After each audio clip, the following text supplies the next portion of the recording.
Првиот човек на американската дипломатија го повтори американското гледиште. Вашингтон ги потикнува сите вклучени инстанции на прифатливо решение. Еве што кажа од збор до збор. We very strongly support efforts for a mutually accepted name, and we understand Greece's sensitivities. I've discussed this with our NATO partners, also in my meetings at the EU, and we have urged all the parties to come to a resolution that is acceptable. Александар?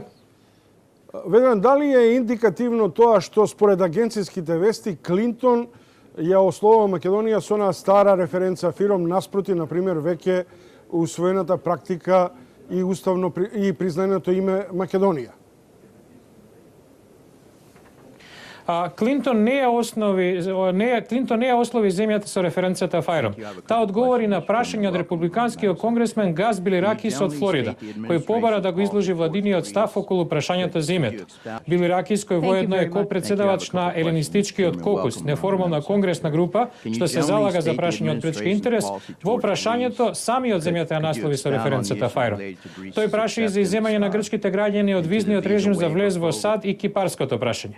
Клинтон рече дека грчката влада се уште работи на исполнување на некои барања и изрази надеж дека прашањето ќе биде решено. Решението на кипарското прашање пак според Клинтон мора да биде таква на кое двете страни самите ќе се согласат. Александар?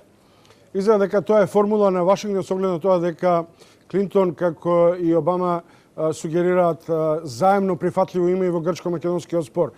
Меѓутоа, со оглед на фактот дека американската надворешна политика има очигледно фокусирање на други надворешно политички приоритети, на што главен акцент стави Клинтон синоќа?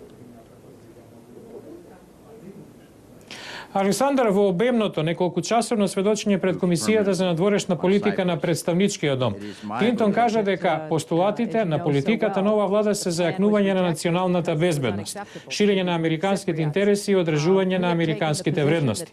Спречувањето на Иран да дојде до нуклеарно оружје е приоритет, предочи Клинтон, коментирајќи дека со ангажирање на Техеран на дипломатски план, САД се во подобра позиција да воспостават построги санкции, ако тоа се покаже како потребно. И предочи дека помирувачката американска политика кон Ирак не е без крај. Американската влада е загрижена и за ситуацијата во Пакистан.